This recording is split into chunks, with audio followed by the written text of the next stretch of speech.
nuevamente a Dios por poder estudiar la segunda parte del capítulo 5 a los Romanos. Vamos a empezar desde el versículo 12. Por lo tanto, tal como el pecado entró en el mundo por medio de un hombre, y por medio del pecado la muerte, así también la muerte se extendió a todos los hombres, porque todos pecaron. Esta es la explicación del inicio, del origen del mal. Para poder entender el alcance de la justicia de Dios, hay que entender bien el origen del mal. Dice, por un hombre entró el pecado en el mundo, y por medio del pecado la muerte. Así también la muerte se extendió a todos los hombres, porque todos pecaron. Si pensamos un poco, nos vamos a dar cuenta que el pecado es como un ente espiritual, es un ente etéreo, que entró en el mundo entrando en la mente de un hombre. O sea, no es que tenía que entrar en el espacio nuestro, sino tenía que entrar en la mente de un hombre. Una vez que entró en la mente de un hombre, y entonces entró la muerte con ese pensamiento, con ese algo etéreo, entró la muerte, y la muerte pasó a todos los hombres, dice, porque se extendió a todos los hombres, porque todos pecaron. El pecado de Adán. Ahí es el origen de todo el problema humano. Y se originó, repito, en un pensamiento. Algo que entró en la mente. Un pensamiento que no era de Adán, sino, como sabemos, era de Satanás. Ese pensamiento de Satanás penetró en la mente de Adán, y así entró el pecado en el mundo, habiendo solamente dos seres humanos. Y con el pecado entró la muerte. Un pensamiento generó, tan solo un pensamiento, para que nos demos cuenta del poder que hay en las ideas o pensamientos, originó tanto mal, destrucción y muerte. Vamos al versículo 13. Pues antes de la ley había pecado en el mundo, pero el pecado no se toma en cuenta cuando no hay ley. Podemos, respecto al versículo 13, decir entonces que el pecado de Adán era un pecado sin la ley, porque nosotros siempre ligamos, las personas religiosas, siempre ligamos al pecado con la ley. ¿Con cuál ley, doctor? ¿Con la ley de los 10 mandamientos? Con la ley de los 10 mandamientos, la ley divina, ¿no es cierto? Siempre ligamos, pero aquí está diciendo que el pecado de Adán fue un pecado en que no requirió romper la ley. No había ley. Específicamente la ley de los 10 mandamientos. Claro, no había la ley de Dios, pero sin embargo había pecado. Pero Dios les dijo no comas, esa ya era ley, ¿no? Pero aquí está diciendo que no había ley, está refiriéndose a los 10 mandamientos. El versículo 13 dice que antes de la ley, es la ley de Moisés, ¿no es cierto? Había pecado en el mundo. El punto que yo quisiera enfatizar es ese, que hay pecado sin necesidad de la ley. La definición de pecado es la transgresión de la ley, es parte de la definición, porque pecado también es algo que no necesita ley. La ley, ¿qué papel juega? En el versículo 13 nos explica el rol de la ley. Dice, el pecado no se toma en cuenta si no hay ley. ¿Para qué sirve la ley entonces? Según el versículo 13. ¿Para qué se tome? Para traer culpabilidad y condenación, para que se tome en cuenta a una persona que ha cometido pecados. Para tomarla en cuenta se necesita la ley. Esta es la ley de Moisés. Entonces, la ley de Moisés sirve para juzgar y condenar al pecador. El versículo 14. Sin embargo, que no había ley, sin embargo que había pecado sin ley, reinó la muerte desde Adán hasta Moisés. Aquí también otro punto. La muerte no es necesariamente el resultado del pecado, de estos pecados de romper la ley. La muerte es resultado del primer pecado, de ese que se cometió cuando todavía no hay ley. Dice por eso que la muerte reinó no solo en Adán, sino en todos los que existieron desde Adán hasta Moisés, así no hayan cometido el pecado que cometió Adán. Ahora, ¿qué de especial tiene el pecado de Adán? Primero, es un pecado sin ley. No había ley. Segundo, ¿qué tipo de pecado fue el de Adán? Decimos la desobediencia. Claro, la desobediencia es la consecuencia de algo, ¿no es cierto? La desobediencia de Adán fue consecuencia ¿de qué? De un mandato de Dios. De una orden de Dios. Desobedecieron un mandato de Dios. Esa es la desobediencia, ¿no es cierto? Desobedecieron un mandato de Dios. Esa es la consecuencia, el resultado. Pero ¿cuál es la causa de esa desobediencia?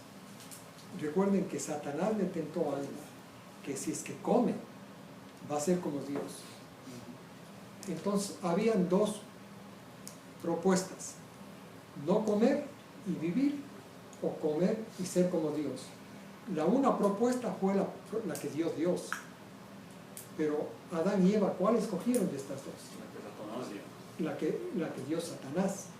Quiere decir que ellos no confiaron en Dios, ni tuvieron fe en Dios.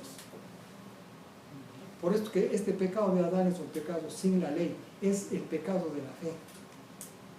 No tuvieron fe en Dios, no confiaron en Él, por esta razón entró el pecado del mundo. Entonces, como ustedes podrán ver, el pecado más grave, ¿cuál es? ¿Es el que se rompe la ley o el contra la fe? Contra la fe. Y si leemos más tarde, leeremos en Romanos 14 que todo lo que no es de fe es pecado. Todo lo que no es de fe es pecado. Quiere decir que hay pecados, los más graves son los que van contra la fe. La fe no es simplemente la enseñanza de una iglesia, no se trata de esa fe. Es la fe en Dios, en lo que Dios dice. Ahora vamos al versículo 15. Perdón, me faltó aclarar, dice, la transgresión semejante a la de Adán. O sea, todos los que pecaron, desde Adán hasta Moisés, cuando no había ley, no pecaron contra la fe, simplemente se destruyeron a sí mismos. Pero sin embargo, como el pecado estaba ya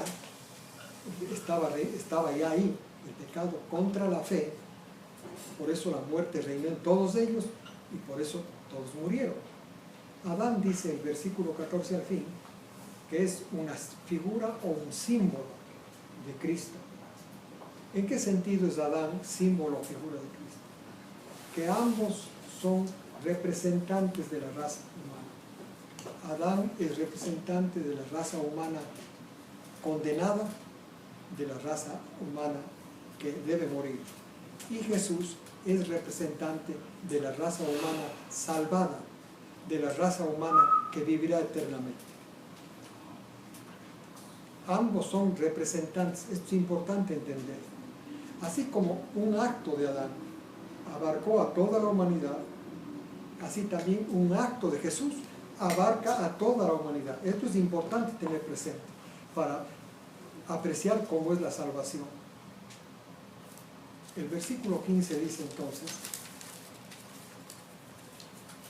empieza a hacer una contraste, diferencia entre estos dos representantes, entre la experiencia de estos dos representantes, entre lo que estos dos representantes hicieron, Adán y Cristo. Se van a ver las diferencias a partir del versículo 15. Dice, por la transgresión de uno murieron los muchos. Esto es, por una transgresión murió la humanidad. Mucho más ahora lo que hizo Jesús. La gracia de Dios y el don en la gracia de un hombre, Jesucristo, abundaron para muchos. Entonces, la muerte, resultado de la transgresión de Adán para toda la humanidad, es muy diferente, contrasta, es opuesta a la gracia, o sea, el amor de Dios y la gracia en un hombre, Jesús, para toda la humanidad. Quiere decir esto, que así como la injusticia de Adán ocurrió a toda la humanidad, la conducta, las virtudes de Jesús cubren a toda la humanidad. Esto es importante tener en cuenta y valorar, porque uno a veces cree andar en la fe y se pone a luchar uno mismo para buscar una conducta, una virtud, o a luchar contra las tentaciones, cuando la salvación no está hecha así. Por el pecado de uno que no fui yo, fui condenado, esto es Adán. Por la justicia, por la virtud de uno que no soy yo, es Jesús, soy beneficiario. Esto es lo que dice el versículo 15. O sea, hay una gran diferencia entre estos dos representantes. No en el sentido pues que el uno hizo el mal y el otro el bien, sino en los defectos para la raza humana. Un pecado nos abarcó a todos y nos condenó a todos. Así también una vida sana, la de Jesús, nos salva y nos cubre a todos. El versículo 16. Otra comparación. Dice, con el don no sucede con el pecado. Porque por el pecado de uno, ciertamente vino el juicio y resultó la condenación, la muerte. El juicio por el pecado de uno, pero no solamente fue el juicio y la condenación para Adán, sino abarcó a toda la humanidad. Esto es importante tener presente, que abarcó a toda la humanidad la equivocación de un hombre. Así también la justicia de otro hombre, Jesús, abarca a toda la humanidad. Si no, no habría justicia divina. Si yo tendría que hacer algo para alcanzar justicia, no es justicia divina. Si Dios requeriría algo de mí, porque no requirió nada de mí el ser condenado, solamente con el pecado de Adán fue suficiente. Así mismo es con la dádiva, con la vida de Jesús. Dice el versículo, las muchas transgresiones resultaron en justificación. Un solo pecado, la condenación, el de Adán. En cambio, los muchos pecados, gracias a la muerte de Jesús, fuimos justificados. Esto es de muchos pecados, de todos los pecados. Fuimos justificados, quiere decir, nuestros pecados fueron remitidos o perdonados. O sea, gran diferencia. Un pecado, la condenación. Los muchos pecados, en cambio, fueron cubiertos por la sangre de Jesús. Fueron perdonados. No importa cuándo ni cómo se cometieron los pecados. Es otra gran diferencia. Esto hay que tener presente, hermanos, para la vida. Nunca considere usted la justificación por la fe, que usted tiene que hacer algo. Porque así como no tuvo que hacer nada para vivir la condenación en Adán, tampoco tiene que hacer usted obra propia, personal, para vivir una vida pura y justa. La de Jesús la cubre, así como el Adán condenado le cubrió a usted en la práctica. Por eso sus hechos son malos. Por eso usted ha cometido pecados. Por lo de Adán. Por lo de Jesús somos justos, somos salvos. El 17. Nuevamente otra comparación. Si por la transgresión de un hombre reinó la muerte, ¿qué quiere decir el reino de la muerte, hermanos? El pecado. Que tiene el poder, tiene la... El reino de la muerte es, nosotros vivimos bajo el reino de Estados Unidos. ¿Qué quiere decir esto? Que nos rige la Los ley. privilegios, las ventajas, ¿no es cierto? La organización de la vida, las posibilidades de trabajo, de comprar cosas. Esto es vivir en Estados Unidos, esto es bajo Estados Unidos. ¿Bajo el pecado qué es? Vivir bajo esas leyes, esas normas. Bajo el reino de la muerte, ¿qué es? Vivir con toda acción y todo pensamiento en dirección a la muerte. Les pongo un ejemplo. Por ejemplo, en alimentación, que es lo más fácil de entender. Hay alimentos sanos y hay alimentos que enferman. ¿Cuál prefiero yo? Si estoy bajo el reino de la muerte, ¿qué alimentos prefiero? No importa qué con tal de que sea sabroso, no importa que sean malos o malsanos, con tal de que sea sabroso. Es vivir bajo el reino de la muerte, porque esos alimentos tarde o temprano les dan enfermedades. Y la enfermedad es parte del complejo, del conjunto de la muerte, porque hay que enfermarse para morir, con excepción de los accidentes. Y entonces, el pecado reina, la muerte, perdón, reina en nuestra vida personal, en nuestra vida práctica, diaria, haciendo cosas que no promueven nuestra salud mental, espiritual o física, sino haciendo lo incorrecto, al revés. Y ustedes pueden abundar en otros ejemplos, en la vida social y todo eso. Vivimos, mientras estamos bajo Adán, vivimos bajo el reinado de la muerte. Nuestros actos son para muerte. El vicio del cigarrillo, no importa que diga ahí que va a morir de cáncer, pero a mí me gusta. Ya. Y así es la vida del ser humano, porque vivimos bajo el reino de la muerte. Sigue el versículo diciendo, pero muchos reinarán en vida por medio de un hombre, Jesucristo. ¿Quiénes son estos? Los que reciben la abundancia de la gracia y del don de la justicia. Este es muy importante entender lo que es la abundancia de la gracia y el don de la justicia. Estas son las dos formas como uno vive. Cuando ya no está en el reino de la muerte, vive de la gracia y de la justicia. La gracia, ustedes recuerden qué es el ser objeto, el reconocer el amor de Dios continuamente. Dios es amor, ¿no es cierto? Todos esto sabemos. O sea, Dios no es un ser que nosotros podemos ver como nosotros. Dios es amor. No podemos entender bien esto, pero las expresiones del amor tal vez nos ayuden a entender lo que es este ser que es Dios, que es amor. La misericordia, la bondad, la paciencia, la tolerancia, la benignidad, el perdón. Esto son expresiones del amor. Eso es Dios. Vivir bajo, como dice aquí, de la abundancia de la gracia, es vivir de la abundancia de vivir de misericordia. No olvidemos que para vivir de la misericordia, yo tengo que haber hecho algo malo. Tengo que haber hecho algo malo para vivir de la misericordia. Porque el amor bondadoso es diferente al amor misericordioso. El amor misericordioso es amar y ayudar al que no merece, al que ha hecho lo contrario para ser amado. Pues eso es parte de la actividad de Dios. Es parte de vivir de la abundancia de la gracia. No es que necesitamos esforzarnos para hacer el mal. Nuestra mente genera el mal continuamente. Y ahí está, cada vez que se genera pensamientos del mal, la fuente de Dios, la misericordia, me está cubriendo. Vivir de la abundancia de la gracia es vivir así, de la misericordia, de la compasión, de la bondad de Dios. Así se vive en el reino de la vida, así está reinando para vida. Y el otro punto es vivir de la justicia. La justicia de Dios en la Biblia es el perdón de los pecados. Es el perdón de los pecados. Si ustedes leen Romanos 4, los versículos 6 y 7, ahí van a entender que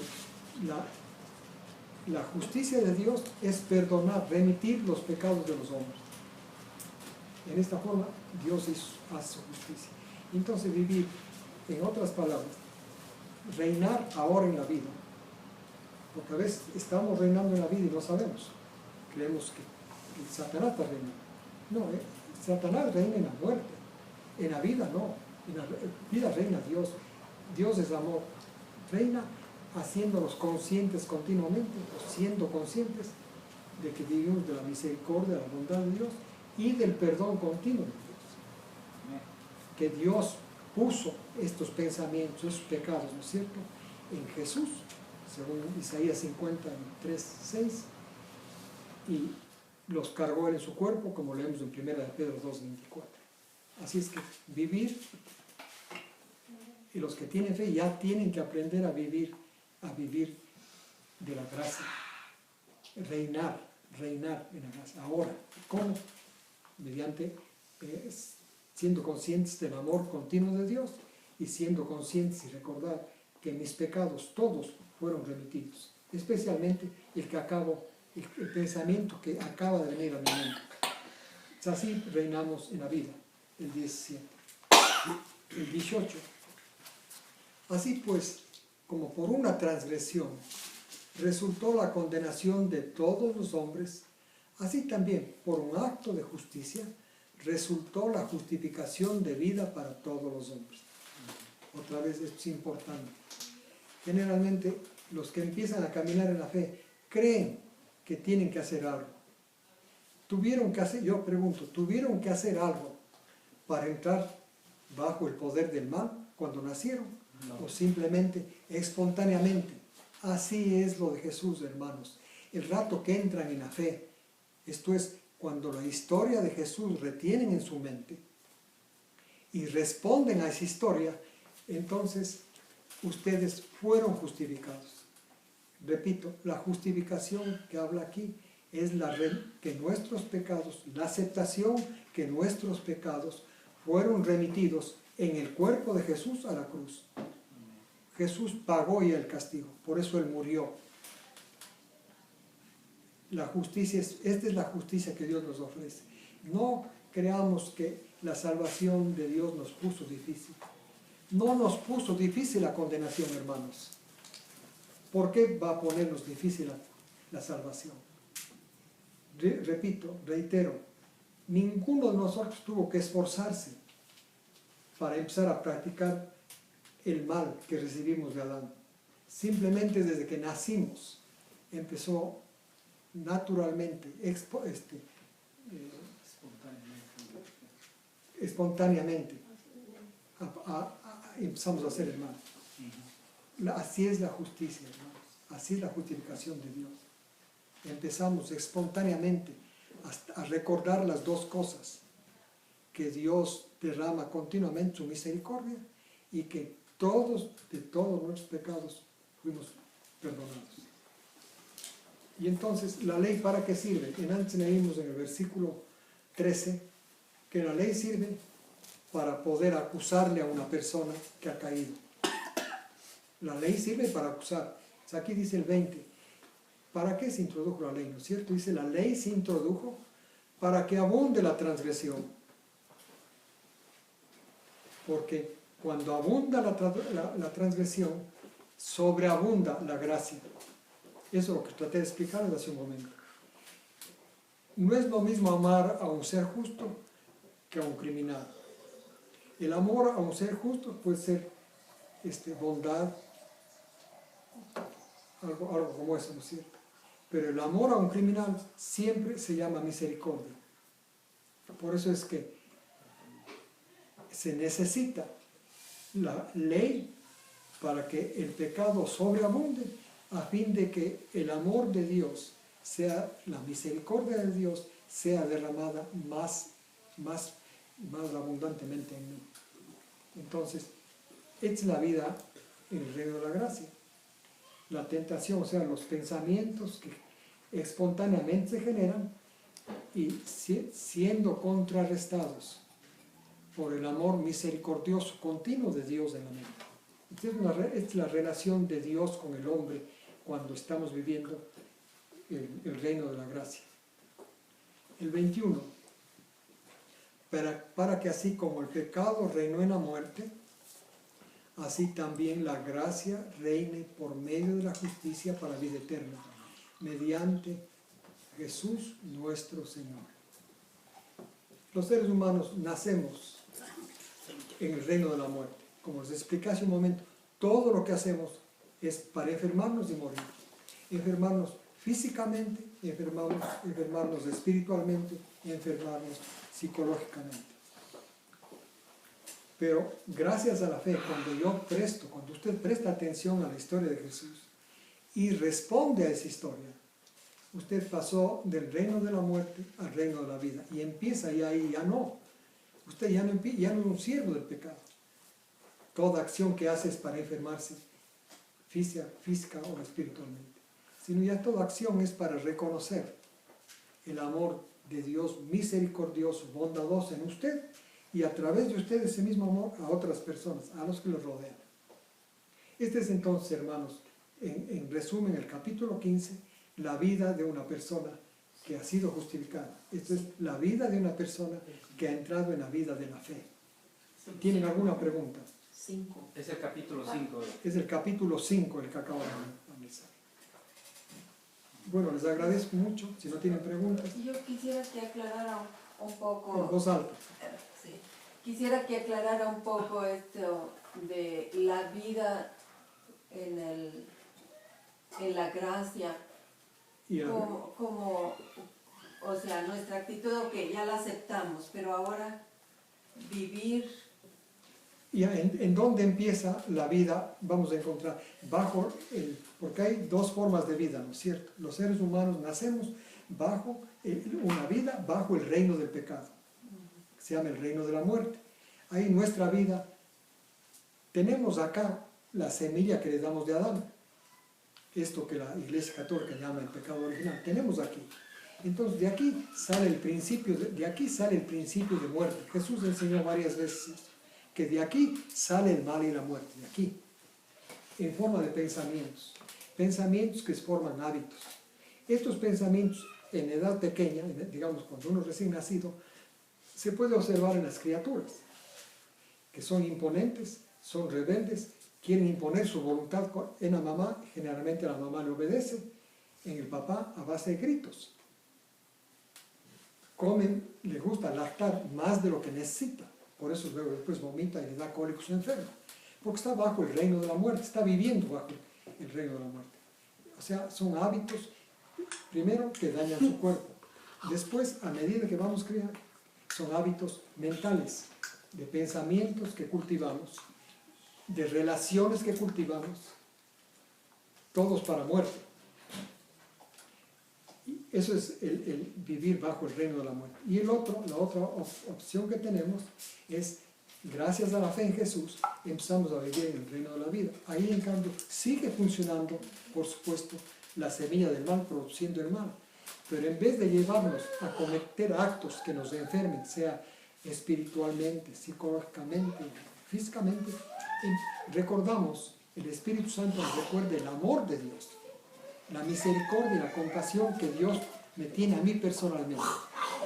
Y cada vez rememoramos que Jesús cargó nuestros pecados y que nuestros pecados fueron totalmente, digamos, solucionados, fueron remitidos. Sabemos que esto es verdad porque Jesús no solo murió, sino también resucitó. En otras palabras, ahí nuestros pecados fueron solucionados. Vivir de esos dos pensamientos, ya no para cultivar hábitos que nos enfermen, sino más bien cultivar pensamientos de la misericordia y la bondad de Dios, al haberme quitado mis pecados, al Dios del Padre quitado mis pecados y puesto en su Hijo, y Él aceptado y morir en la cruz. O sea, esas dos cositas, el perdón de pecados y el amor de Dios que vienen simultáneamente, entonces ahí es vivir bajo el reino de Dios, bajo el reino de la vida y de la gracia. Bueno, hemos terminado. Les invitamos a que la próxima semana puedan acompañarnos también. Hasta luego.